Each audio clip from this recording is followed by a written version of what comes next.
This is Scott from KIG. It's November 2019, and we're going to do a runoff video today for this customer's chiller we're getting ready to ship out.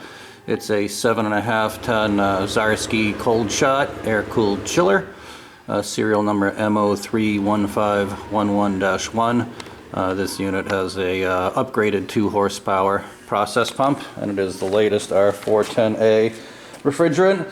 We've gone through the unit, we've run it for a week or so. We actually removed the pump and repainted it. I believe we put in a new seal kit too.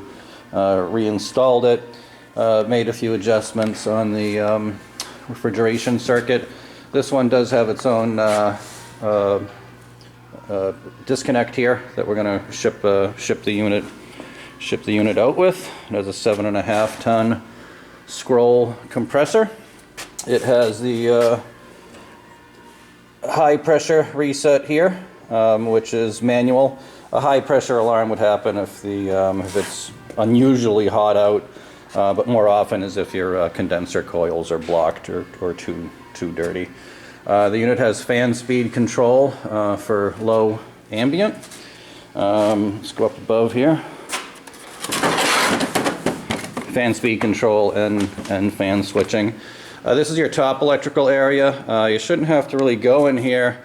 We're going to have the freeze stat pre-adjusted. Oh, there is a terminal block here. We got jumpers 1 and 2 jumped out, but 1, 2, 3, 4, 5 if you want to get a multi-conductor wire. There is a little remote panel if you want to start this remotely, and it has a couple indicator lights. I'll show that in a second. There's your pump contactor with the overload already preset. Those are fuses for the pump, and that's your main contactor for the compressor, and a couple fuses for the single phase power for the controller circuit. The unit is, forgot to mention, yeah, this one's 230 volt 3-phase. MCA of 37. So when you first get the unit and pipe it in, you want to check phase rotation. The nice thing about the Cold Shot chillers is you can run it just in pump mode only to turn the pump on, and while you have that going, or while you're toggling that, after you fill the tank up, I repeat, after you fill the tank up, you can have somebody here making sure that pump rotation is clockwise. That is a 3-phase pump that's synchronized with the phase of the compressor. If it does not toggle in the right direction clockwise, disconnect your main power, going back to your wall mount disconnect, and you can change any of the 2 incoming power leads in here, then power the unit back up. If you're not familiar with pumps, a pump will still pump slightly when it's rotating backwards. So you need to make sure the rotation is okay. We have a Y strainer here in the water circuit, or the glycol circuit. That needs to be cleaned regularly. That would induce a low pressure error if that were to get clogged. And a nice thing about the Cold Shot chillers is we have a flow switch also for safety. And we go through all those flow switches, check them, lubricate them, fix them. On any of these that come through our shop, and we've had several dozen of these come through before.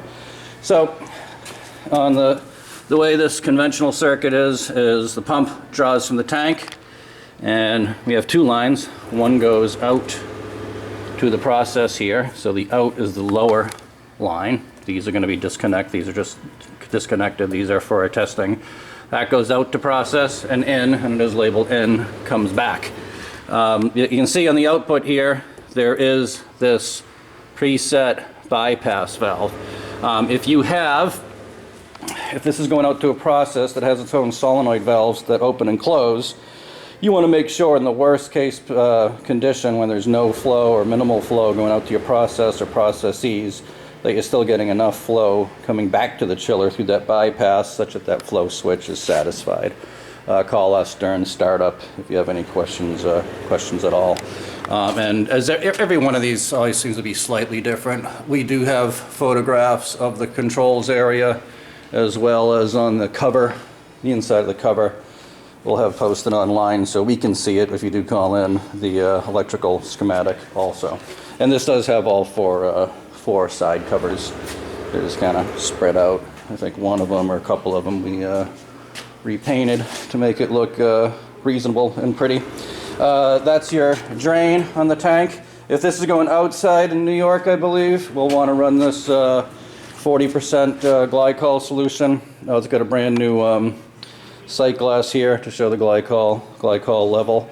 And that's your fill port. You can fill the tank there, or or you can just lift up the lid if you have the side covers off. So, like I said, you can run it just in the pump mode, or you can put it onto the cooling cycle. A good practice is if you do have this off for a period of time, and if you do have it off just here.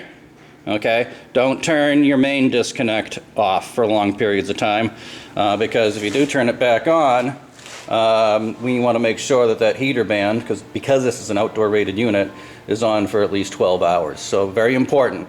Don't turn the chiller off over the weekend from a disconnect on your wall. Turn it off from here, because if you turn it off from here, then we still have main power coming back to the heater band. In fact, the remote box here, which has the same 5 terminal numbers there, would be a good, if you put this on the roof, would be a good item to use for that, to keep the power on the crankcase heaters. To change the set point, you just go in the function, press it once. That shows you the set point.